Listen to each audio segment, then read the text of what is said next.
बिस्मिल्लाहिर्रहमानिर्रहीम। फाइनेंस के concept time value of money को हम डिस्कस करेंगे अपने टॉपिक में, लेकिन उससे पहले हम सबसे मूव करेंगे कंटेंट की तरफ।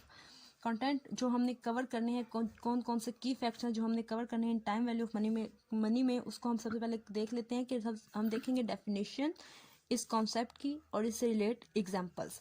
फिर हम देखेंगे कि ये जो इंटरेस्ट है, जो कि की फैक्टर है टाइम वैल्यू ऑफ मनी के कॉन्सेप्ट में, वो क्या होता है, उसकी टाइप्स कितनी हैं और उसको हम कैसे कैलकुलेट करते हैं, ये चीज़ें हम डिस्कस करेंगे। इसके अलावा टाइम वैल्यू ऑफ मनी में दो मेजर कॉन्सेप्ट लाया करते हैं, एक फ्यूचर वैल्यू कॉन्सेप्ट और प्रेजेंट वैल्यू कॉन्सेप्ट। इनकी भी डेफिनेशन, इनके फार्मूला, इनका मतलब, ये सारी एक्सप्लेनेशन हम इस टाइम वैल्यू ऑफ मनी के कॉन्सेप्ट में कवर करेंगे।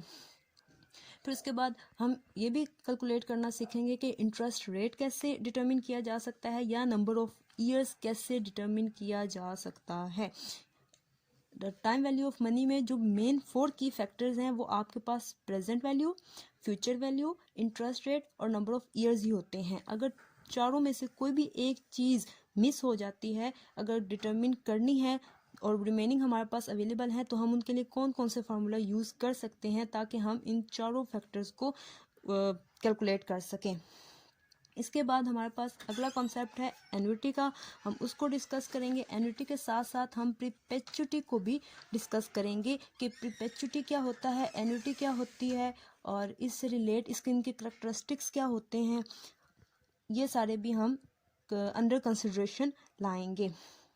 उसके बाद हमारे पास जब हम किसी को इन्वेस्टमेंट करते हैं या लोन वगैरह देते हैं, तो वहाँ पे हमारे पास जो पेमेंट है वो सिंगल भी आ सकती है, सिंगल कैश फ्लो के फॉर्म में भी आ सकती है और वो मिक्स्ड कैश फ्लो भी के फॉर्म में भी आ सकती है। इन दोनों की डेफिनेशन भी देखेंगे, इन दोनों का मतलब वगैरह भी देखेंगे कि ये बेसिकली होते क्या हैं। उसके बाद जो नेक्स्ट इसमें टॉपिक आता है टाइम वैल्यू ऑफ मनी के कॉन्सेप्ट में, वो इफेक्टिव और नॉमिनल एनुअल इंटरेस्ट रेट का है।